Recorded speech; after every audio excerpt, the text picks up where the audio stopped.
Well, Buffalo's blooming canal side was expecting a summer renaissance. So why is Mayor Brown blocking plans for a waterfront restaurant there? News 4's Al Vaughters went looking for answers today. Al. Jackie, with a full plate of activities on tap for the upcoming July 4th weekend, officials at the Naval and Military Park thought they could feed the masses with a new restaurant. But the park is on land owned by the city of Buffalo, and the mayor says you can't just sublease city property and leave city officials out of the loop. Erie Canal officials have turned the downtown waterfront into a summer destination, but something seems to be missing.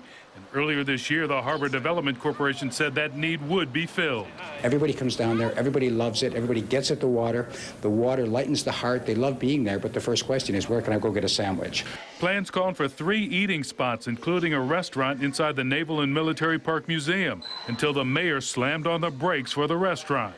With concerns about utility costs, insurance issues, modification of the building and everything else.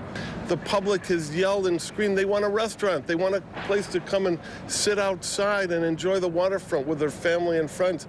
It ain't going to happen this summer, and it's incomprehensible. Officials were all set to build a restaurant right in this open space of the museum, just in time for the upcoming July 4th weekend, but now that's not going to happen.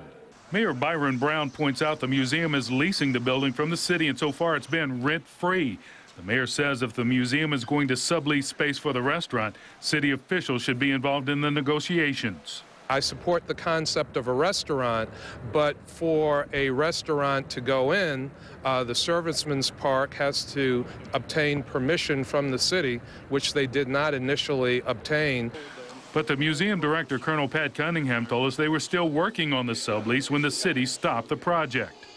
We had always known that any sublease which we set up would have to be approved by the city, but we didn't have a sublease to send them or a firm document to show to the city to approve it. Is the restaurant project dead?